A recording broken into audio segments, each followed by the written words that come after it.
that was when I realized that YouTube was a career option.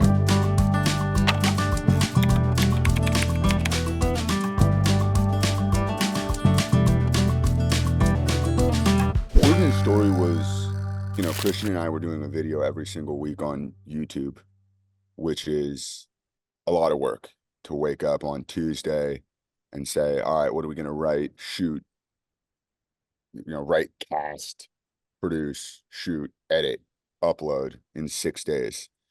So I started looking for solutions. It became clear that a good way to address that would be to knock out like a bigger video shoot, to do one day where we shoot like 3 videos, lock down a location, shoot like 3 things in that location. It's easier to have that footage and then I can edit it as we go on instead of like scrambling every week.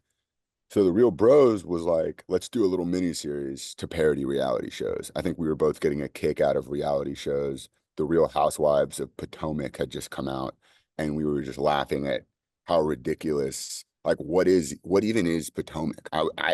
We were like, is this even a real place? I've never heard of this place.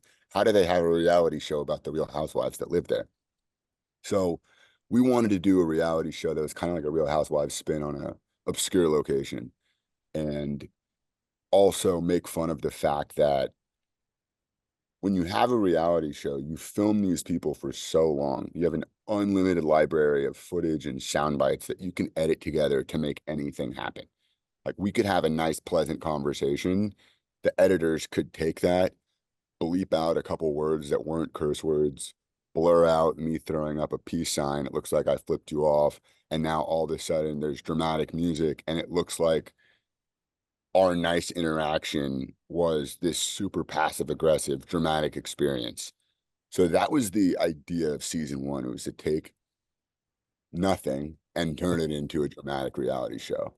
And then it got a great response from the fans, and we were able to turn it into an actual show and a real world with storylines and something that was actually a lot more fun than that. What kind of surprised you about like stepping into that world? I mean, are there some like benefits to it? Because it seems like if you cut to a talking head, you can like change up save some time. Like you just said, you can rearrange it how you want to. But did you feel the need to write all those things out, or just kind of like improv a lot, or what's the dynamic of that? It was very scripted. The show was a lot more scripted than people think. But to your point, that was a good thing to fall back on if something wasn't working in the edit. Because you could, and there were a lot of moments where things didn't really happen the way they were supposed to, but you're still able to kind of edit it in a way that is closer to the script. Like the confessionals themselves, I realized after season 2 that it was super helpful to shoot them after. So if something is not editing together right, or maybe something's a little bit different, you can kind of adjust the confessionals to be more of a glue or even create new jokes, which was super helpful and a super forgiving format. But there were a lot of moments where you end up editing the show the way reality shows kind of do, where you're taking something that didn't even really happen, but you can still kind of, cut to the reverse and have them ADR or something, and which, people do with everything. But when it's this format, it's it's easier to kind of manipulate it into what you want it to be. I think there's not really much of me in Xander. That was one of the reasons it was such a fun character. I will say, as by the end of the shoot, you say something ironically so many times, you start to question if you're still doing it ironically. And there were moments where I'd be, so deep in the Xander character, I'd kind of take a step back and go, yeah, I might need to dial it back for Jimmy a little bit. I'm starting to throw up the little rock hand sign a little too much offset. how did the movie like come to be? Tell me a little bit about the process of making this show for a couple seasons and then the film. What are some of the logistics behind that? We wanted to do a show, to be honest. It was very much a show. Facebook Watch stopped doing original content, so we tried to do it as a show. We wanted to do like two more seasons. And once that wasn't an option, the only option we had was to do it as a movie, which I was originally a bit skeptical of just because it felt like such a show. But we knew we wanted them to end up at their 10-year high school reunion. It's just, you have a show about a group of friends that peaked in high school. Feels like it has to end up at their 10-year high school reunion. Like that's the moment that they've all been waiting for. So we knew that was going to be kind of the culmination of the series anyways. And in reassessing it, we realized that was a pretty solid movie storyline. I've been in Simi my whole life. Everything I need is right here. My girl. Will you marry me? Oh my God, yes! My family. Mom, what do you know? Open that, Jeff! My truck. But most importantly, my boys. Give it up for Bryce Meyer. Bryce, please get down. We're your friends. We care about you. I want to pull the plug. Where's the plug? No, you're not hooked up to any. I grew up on Seinfeld and SNL. So I think that sketch comedy was always kind of a natural thing in my brain.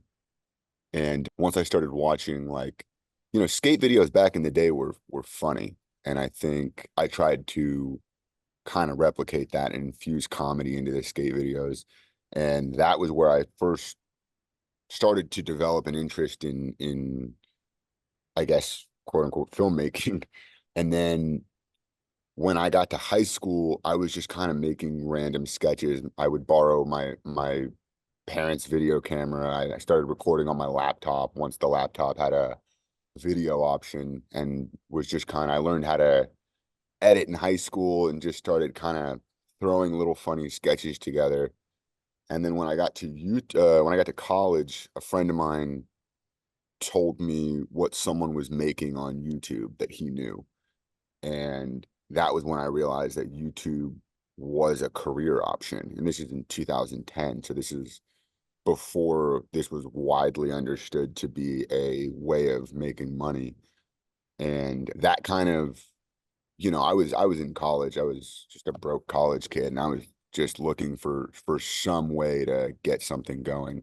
And once I realized that it was a way to make money, I just kind of went all in on it. I always have loved making people laugh. I think I was a class clown in 8th grade, class clown in high school, not to brag or anything. But then when I got to college, I just kind of I would do impressions of this guy in my fraternity that we thought was ridiculous. And every now and then I would say like a quote that would make people laugh harder than the others. And I would kind of write it down. And after a while, I just sort of turned all those quotes into a video. And that was the first video I posted on YouTube that went viral. And that kind of kickstarted this whole thing. Did you start like studying other people at all? Like I think, Donald Glover was started kind of the same time, and then like Andy Samberg was maybe like pre-YouTube a little bit. Were you looking at any of those guys as well for influence? I definitely was influenced by Andy Samberg and the digital shorts that he was putting on SNL. I admittedly was not very good about watching things until recently, actually. I think when I was first starting out on YouTube, I liked that I hadn't seen anything. Like people would often reference movies and say, have you seen, oh yeah, like this, like this. And I hadn't seen anything. And I kind of liked that. I was so concerned about subconsciously absorbing someone else's idea that I started to really like take a pride in having not seen anything. And I was kind of operating from a novice perspective. Like I knew nothing. And at the time that was helping me. And as I've gotten older, I've really put more of an effort into learning about the people who came before me, and also understanding that pretty much every idea at this point has existed in some way or another. And that's okay. It's your unique perspective on it that makes it, you.